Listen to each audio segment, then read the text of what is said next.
Bonjour à tous, bonjour à vous Marie-Agnès. Donc vous êtes conseillère municipale UDC en ville de Genève et puis vous êtes un peu sous les feux des projecteurs depuis quelques jours puisque vous portez le combat contre l'acceptation du burkini dans les piscines municipales.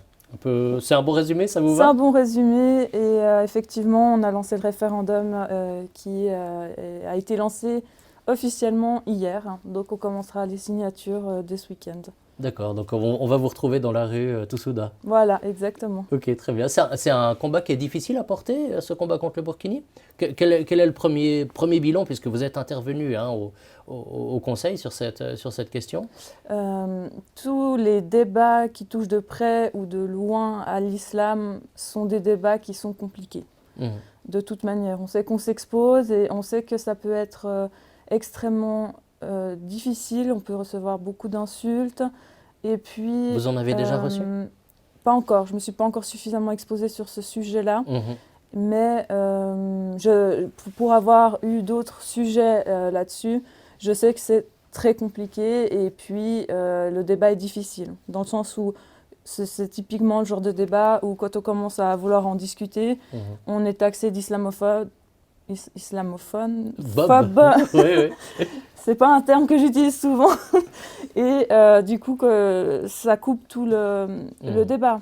Et c'est au niveau des parlementaires, enfin au niveau de vos collègues politiciens, vous avez eu un peu des échos, il y a des gens qui vous ont dit ah, votre intervention, on va la regarder hein, juste, Oui.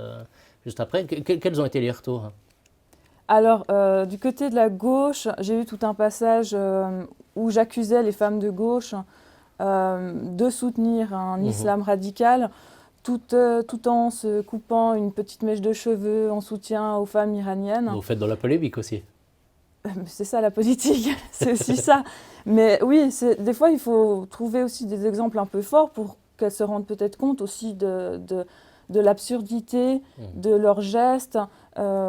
Et comme ça, de courir après un effet de mode et tranquillement chez soi, se couper une petite mèche de cheveux, alors que chez nous, on a aussi beaucoup à faire pour protéger ces mêmes femmes qui, elles, ne veulent peut-être pas être obligées d'avoir ce maillot de bain à la piscine et que leur mari, leur famille, leurs frères la pression familiale dans l'islam est extrêmement forte.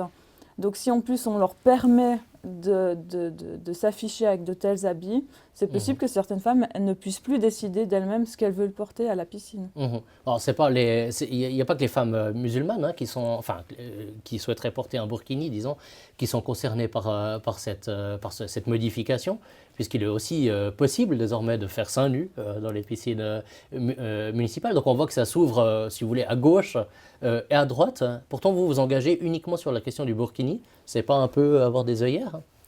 Oui, alors si c'était un petit peu l'argument de la gauche, c'est que ce texte était inclusif, tous ces beaux mots qu'ils aiment utiliser, Ah, c'est-à-dire que si un homme veut s'habiller en deux pièces, il pourra aussi, une femme vous êtes seins fantastique nus, libération, non? tout est voilà, Moi, tout, j'en tout. rêvais Oui, personnellement. oui, ça nous manquait terriblement pour aller à la piscine. Vraiment, on ne comprend pas comment c'est pas arrivé plus tôt un tel texte.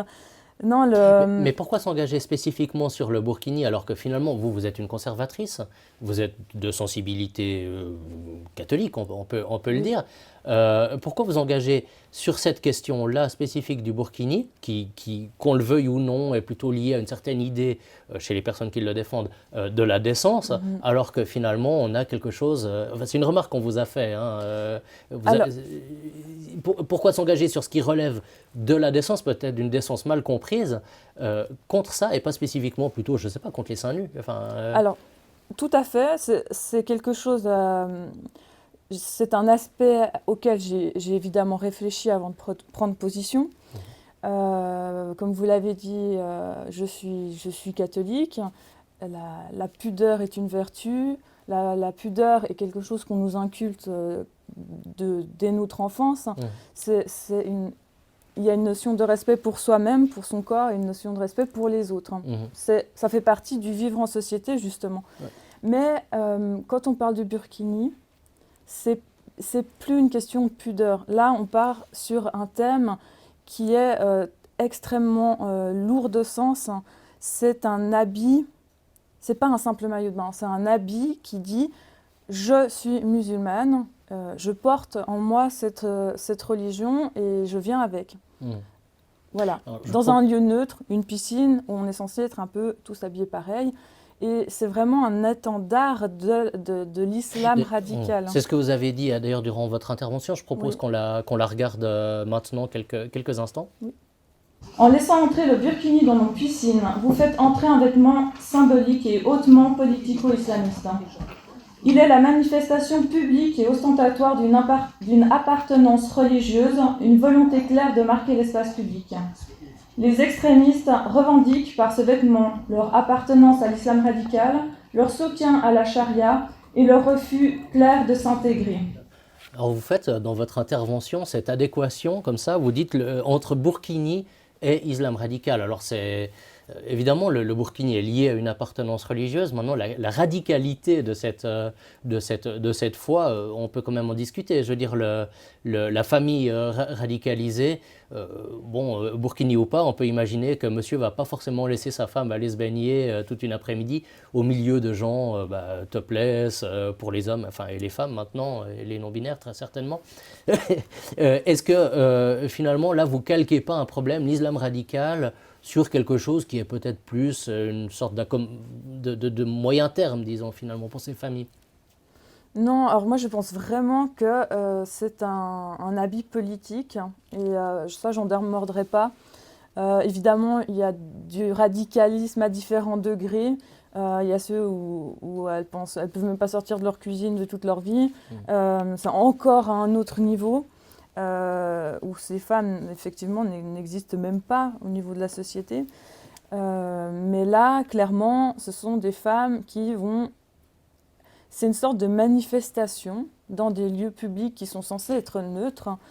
Et j'insiste là-dessus. Et aussi...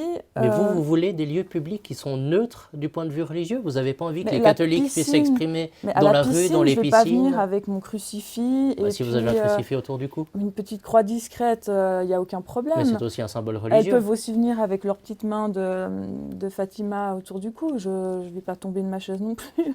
C'est vraiment cet habit qui vient et qui dit « Bonjour, je suis musulmane ». Et nous faire croire que des femmes qui sont complexées par une cicatrice ou un petit ventre qui prend après une grossesse vont mettre cet habit-là. Ça, je n'y crois pas. Mais vous êtes engagé en politique au nom d'idéaux qui sont quand même assez hauts, d'idéaux civilisationnels, d'une certaine idée de ce que doit être l'Europe chrétienne, etc. Et finalement, ça vous conduit à vous battre sur, en gros, la taille des maillots de bain. Est-ce qu'il n'y a pas un côté qui est un peu frustrant? Non, c'est pas frustrant. C'est pas... En fait, c'est... Je ne sais pas si vous voyez la technique du salami ou la tactique du salami, ce qui nous fait accepter tranche après tranche des choses qu'on n'aurait pas acceptées à la fin.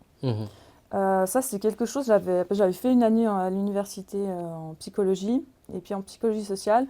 Le prof nous avait expliqué ça et en fait, ça a pris tout son sens pour moi, la politique, quand j'ai connu ça. C'est quelque chose que la gauche utilise énormément, où ils se disent, bon...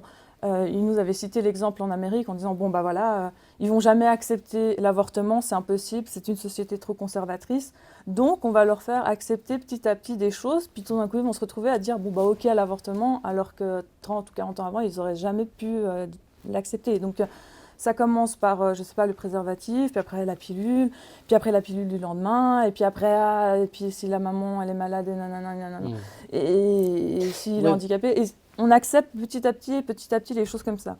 Donc, typiquement, ce burkini, pour moi, c'est une des premières tranches de l'acceptation à des piscines ouvertes à certains horaires uniquement pour les femmes.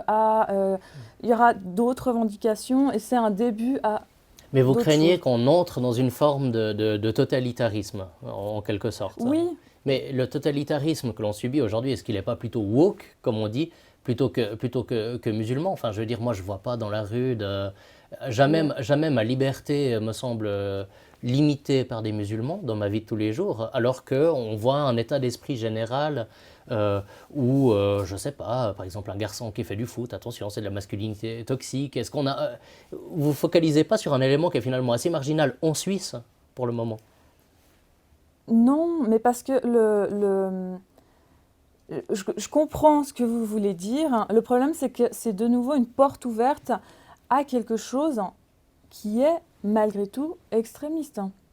le burkini a quelque chose d'extrémiste. Une femme qui nous dit qu'elle ne peut pas aller chercher ses enfants à la piscine parce qu'elle ne peut pas mettre de maillot de bain, bah, c'est une intégration ratée. Il y a tout un problème, il y a toute une chose autour de ça où en Occident, on vit comme ça. Et vous avez des gens qui acceptent de venir ici en se disant, en imposant leurs règles communautaires, alors qu'en venant ici, il y a d'autres règles. Quand on va en Iran, eh ben, ma foi, je ne vais pas y aller en mini-jupe, même si je ne vis pas en mini-jupe ici, mais on va respecter comment la personne vit sur son lieu. Mais ça, c'est un cadre civilisationnel. Chez nous, dans une certaine mesure, il a éclaté. C'est-à-dire que quand vous luttez contre le burkini, vous vous retrouvez à le faire au nom d'idéaux qui sont peut-être plus des idéaux de gauche que des idéaux de votre camp politique. Vous commencez à parler de vivre ensemble, de neutralité de l'espace public, de choses comme ça. C'est pas un discours conservateur, ça. Est-ce que c'est un discours conservateur ou non? Je ne sais pas. C'est un discours où on aimerait que les gens vivent sans s'afficher. Enfin, dans les années 50, quand vous alliez à la piscine, vous ne disiez pas « à lui, il est musulman, lui, il est juif, lui, il est catholique ». On va à la piscine, on va s'amuser, on va pique-niquer ou je ne sais pas. Enfin voilà, la piscine, c'est un lieu où on va faire du sport, où on va passer un bon après-midi.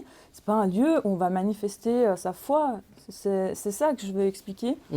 Et puis, comme je vous ai dit, c'est vraiment cette histoire d'ouvrir la porte sur encore d'autres choses, accepter des choses c'est typiquement un débat qui nous vient évidemment de France, qu'on n'aurait jamais eu il y a 2 ans. Oui, il vient de France, mais est-ce que vous l'importez? C'est un reproche qu'on vous a fait, que j'ai pu lire. On vous dit, mais vous importez une problématique française qui n'existe pas chez nous. Oui, on peut remercier le groupe socialiste qui a déposé cette motion. On ne lui a rien demandé, tout se passait bien, il n'y a jamais eu de problème à la piscine. Et voilà, on se retrouve maintenant à devoir se battre là-dessus. Mais ce débat n'aurait pas dû avoir lieu. Il suffit que ce monsieur, ce conseiller municipal, garde ses bonnes idées pour lui et puis on s'éviterait beaucoup de débats que je peux comprendre que vous croyez inutiles. Non, je pose des questions, c'est drôle. Non, à Genève, en revanche, il y a un aspect où peut-être on est un peu plus sur la même longueur d'onde, c'est qu'on voit des libertés qui sont de plus en plus restreintes pour les personnes de tradition chrétienne. On l'a vu avec ces questions des baptêmes dans le lac. On a vu que dans le monde catholique traditionnaliste, on a eu des processions qui ont été interdites.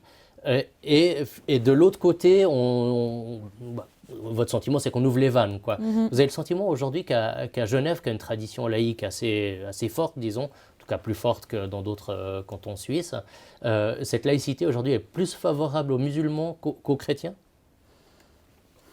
En tout cas, une chose est sûre, elle est défavorable aux chrétiens, parce que en votant cette loi dernièrement, on s'est vraiment tiré une balle dans le pied. C'est un leurre total où c'est surtout le PLR qui combattait cette nouvelle loi, qui brandissait cette loi comme une espèce une espèce de protection contre l'islamisme et tous les extrémismes qu'il pouvait y avoir. Et puis finalement, on se rend compte que l'islam va toujours aussi bien. Enfin, les musulmans, ils n'ont rien qu'à changer pour eux. Et nous, qui sommes sur une terre chrétienne, on se rend compte qu'effectivement, on ne peut plus faire de procession qui étaient permises jusqu'à ce qu'on vote cette loi. Les évangélistes ne peuvent plus se faire rebaptiser dans le Léman, ce qui est hallucinant parce que c'est vraiment ça ne dérange personne, c'est des traditions. C'était le dimanche matin à 9h. Voilà, et puis on vient quand même d'une terre chrétienne. Je vous interromps une seconde au milieu de votre visionnage pour vous rappeler que vous pouvez nous soutenir. Vous avez tous les liens nécessaires sous cette vidéo. On a besoin de vous pour continuer à étoffer notre offre. Merci et bonne suite de vidéo. Marie-Agnès, il y a un point que je voulais aborder avec vous, c'est qu'il y a 3-4 semaines, quelque chose comme ça, j'avais lancé une pétition par rapport à cette interdiction qui pesait sur les chrétiens évangéliques, donc de se faire baptiser dans le lac le dimanche matin, et interdiction qui pesait aussi sur les catholiques traditionnalistes de faire des processions, sachant que les catholiques mainstream ne font plus guère de procession et encore moins à Genève. Ce qui m'avait intéressé, c'est que dans les signataires, quand je regardais les noms, il y avait quand même beaucoup de gens dont le nom traduisait plutôt une confession musulmane. Et dans ce contexte, vous n'avez pas le sentiment de faire une faute morale finalement en attaquant aujourd'hui les musulmans à travers ce burkini, alors que finalement ces personnes défendent plus facilement nos droits que les personnes qui sont allergiques à leur tradition. Alors justement, je pense qu'on défend les musulmans en voulant interdire ce burkini. Il y a beaucoup de musulmans qui nous ont dit qu'ils allaient signer ce référendum et que pour eux c'était un retour en arrière, une régression. Et puis justement, certaines femmes qui sont venues en Suisse pour trouver une certaine liberté de se vêtir, hein, et de ne pas subir la pression patriarcale. J'aime pas ce mot, mais dans l'islam, il y a quand même une très grosse pression patriarcale. Comme dans tous les monothéismes. Oui, mais il y a quand même une différence, enfin, voilà, de vie. Et ça prend beaucoup de place et d'ampleur, en tout cas dans l'islam. Et justement, je pense même que beaucoup de musulmans peuvent être rassurés en sachant que les femmes seront défendues, quoi qu'il arrive, avec ce burkini. Et donc ces musulmans soft, on va les appeler comme ça, vous les accueillez volontiers à l'UDC? Mais on en a. D'accord. Ah non, oui, il n'y a aucun problème. Et j'en connais et je sais très bien que pour eux, ça n'a aucun sens de laisser ça venir sur le plan d'une piscine municipale. Et puis, il y a aussi, on nous parle aussi beaucoup du nombre. Oui, c'est juste 2-3 femmes et tout. Mais le nombre, ça ne veut rien dire, parce qu'aujourd'hui, il y a 2-3 femmes qui n'y en aura pas 20 demain. Et puis aussi, en tant que femme, moi, je n'arrive pas à m'imaginer en maillot de bain au milieu de femmes toutes couvertes en burkini, en sachant que symboliquement, il y a une forme de hiérarchisation de la pudeur. Elles envoient aussi ce message de « je suis plus pudique que toi, je mérite plus de respect que toi ». Il y a aussi ce message qui est, en tant que femme, que je sais que je vais ressentir. Mais vous ressentez ça quand vous voyez une femme voilée musulmane dans la rue? J'entends pas une femme en niqab, non. mais une femme avec un voile léger, disons. Non, mais parce que je suis habillée. À la piscine, je suis en maillot de bain. Oui, enfin en principe. Voilà, ouais. donc en principe, je suis en maillot de bain. Donc, je l'ai déjà vécu, hein, en France voisine, j'allais me baigner avec ma famille et tout, et il y avait beaucoup de femmes en burkini ou en espèce de robe, avec des leggings et tout. Et elle nous fixe, elle nous regarde. Et les filles qui ne sont pas habillées comme les leurs se font embêter par leur fils, par leur mari, et elles disent rien. Donc, elles trouvent ça normal. Il y a cette normalisation parce qu'elles se sentent plus un surplomb moral. Voilà, hein, c'est ça. Donc là, je vais un petit peu loin, mais au fond... Parce qu'on reste dans des problématiques françaises. Hein. Oui, mais ça va arriver. Malheureusement, ce que les Français vivent, ça arrive quelque temps chez nous. Et ça peut être un problème qui viendra avec tout le reste. Hein. Mais tout ça, ça pose la question de l'engagement politique, et notamment de l'engagement politique conservateur. En 50 ans, vous parliez avant de ce déploiement, de nouvelles interdictions, de nouvelles, aussi malgré tout de nouvelles libertés. Ce qu'on voit, c'est que le camp conservateur, auquel on ne va pas se mentir, on appartient tous les deux, mais le camp conservateur a tout perdu en 50 ans. Il n'y a plus rien. Enfin, j'entends, on est devenu inaudible dans le monde. Enfin, je ne vous le souhaite pas, mais c'est un peu mon sentiment.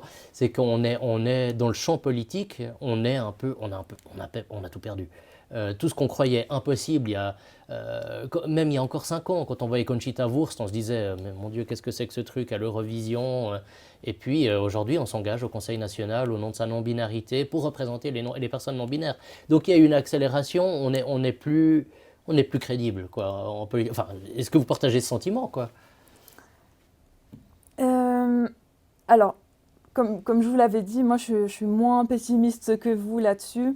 C'est vrai que quand j'entends parler des hommes politiques d'une génération plus grande, de la génération de mon père typiquement. Votre père qui est engagé lui-même en politique, voilà. C'est une figure de la droite Oui. Très à droite, Très à droite.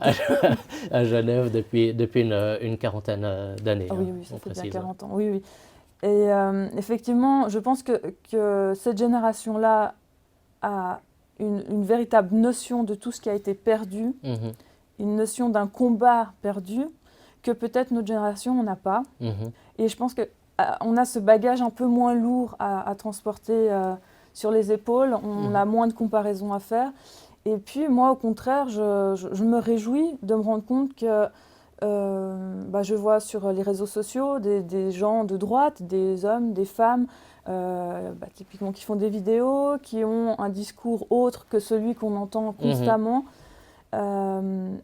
J'ai l'impression qu'il y a une renaissance, il y a quelque chose qui arrive. Mhm. En tout cas, il y Euh, a un ras-le-bol, ça c'est sûr. C'était aussi le sens, je crois qu'on doit aussi l'admettre, c'est aussi le sens de cette discussion. ouais. On a peut-être des aspects où on n'est pas tout à fait d'accord, disons, mais l'idée c'est aussi de montrer que le sens du débat authentique, en fait, finalement, il est de notre côté, quoi.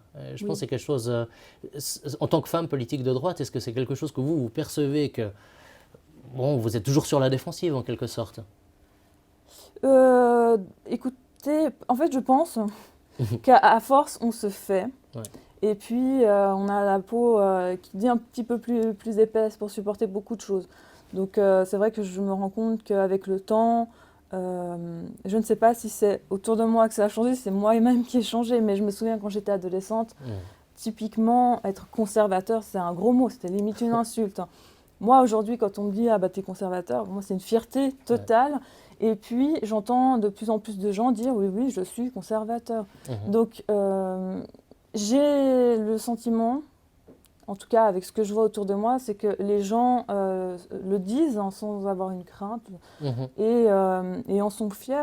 Et voilà, il n'y a qu'à regarder autour de soi. Alors après, il faut avoir les bons médias, les bonnes personnes et il ne faut pas non plus se leurrer. Hein. Être conservateur, pour beaucoup, c'est encore quelqu'un qui vit dans le passé, par exemple. Ouais. Alors que pour Quelqu'un, par moi, exemple, qui mettrait une cravate, un gilet pour faire une interview. non, ça c'est quelqu'un de classe et qui sait s'habiller. Oh là là. Non, non, non, mais je pense qu'il y a un renouvellement, il y a quelque chose qui se crée. Et Mhm. je pense que ça va venir surtout de milieux chrétiens, milieux catholiques, où on sent qu'il y a une vigueur, une foi qui revient. Mhm. Il n'y a qu'à juste regarder dans les églises, surtout traditionnalistes, hein, où elles sont pleines Mhm. à craquer. Ils ont rajouté des messes. Hein. Mhm. Peut-être, ça nous amène sur un dernier point que je voulais soulever, c'était l'option communautariste. C'est-à-dire que vous avez une stratégie qui est en gros de faire peser dans le débat public, dans des structures traditionnelles, des parlements, des choses comme ça, un point de vue conservateur. Est-ce que, sachant que la partie, mais bon, ça c'est mon pessimisme, mais que la partie en quelque sorte a été perdue, est-ce qu'une des solutions serait pas plutôt de créer ce que l'écrivain Raspail appelait des isolats, c'est-à-dire en gros une sorte de Paris bénédictin où on vit un petit peu plus entre chrétiens au sens large, hein, Mhm. pas uniquement catholiques, mais en se soutenant, je veux dire, entre personnes de différentes communautés chrétiennes un peu conservatrice. Est-ce que c'est pas plutôt ça l'option aujourd'hui pour que, c'est-à-dire de la même manière qu'on a un communautarisme de différentes sensibilités, différentes Mhm. communautés, est-ce qu'on ne devrait pas faire ça entre chrétiens aujourd'hui? Avoir nos médias, avoir nos écoles. Alors, oui, oui, mais il me semble que ça devrait être une chose terriblement naturelle, hein, que Mhm. de se retrouver avec des gens qui pensent comme nous et puis de, de se soutenir et de s'entraider. Mais c'est ce qui est en train de s'arriver, qui est en train de se passer. Je Mhm. le vois justement par votre journal, comme je l'ai dit, plein de vidéos où les gens commencent à faire sortir une voix autre que celle, Oui. la doxa qu'on entend continuellement. Et après, de là enfin, par rapport à la communauté, le communautarisme, c'est un mot qui est un peu compliqué. C'est un peu connoté, hein. C'est connoté. Et puis, j'ai vu en Amérique, ils créent des villages entiers chrétiens et tout ça. Mais C'est une manière je de vivre pense, selon un mode conservateur dans un monde libéral. oui, C'est comme une option. mais je trouverais ça dommage Mhm. en tant que chrétien, c'est justement de vivre dans la société, de montrer l'exemple. D'être le sel de la terre, pour parler avec le... Oui, c'est beau, voilà, bah c'est ça. Donc, s'isoler, non. Vivre dans le monde, oui, mais en gardant ses valeurs. Et puis en montrant un petit peu un autre discours, en amenant autre chose que ce qu'on entend. Je pense que c'est notre rôle en tant que chrétien et conservateur, parce que souvent l'un va avec l'autre. Pas chez tout le monde. Je dis souvent. D'accord. Écoutez, merci beaucoup Marie-Agnès. Effectivement, notre discussion, elle avait deux objectifs, hein, donc approfondir cette question du burkini, mais aussi effectivement de montrer que le sens authentique, en quelque sorte, le sens authentique du débat, eh bien aujourd'hui il est peut-être plus dans un camp qu'on appelle conservateur. Alors les exemples abondent, hein, on a connu des sujets, même aujourd'hui, des sujets où, quelle que soit sa sensibilité, une personne par exemple qui serait pro-russe ou critique par rapport à des passes vaccinaux ou quoi que ce soit, cette personne aujourd'hui peut difficilement s'exprimer sans être rejetée immédiatement dans le camp de l'extrémisme. Et puis, au-delà, disons, de nos divergences, c'était aussi ça qu'on voulait montrer, que ce débat, qu'on soit d'accord ou pas, il est important, et ce sens de la liberté, d'une liberté qui élève, eh bien, c'est vraiment pour ça qu'on se bat. Donc voilà, merci beaucoup. Merci à vous, merci pour cet entretien et pour l'invitation. Avec plaisir.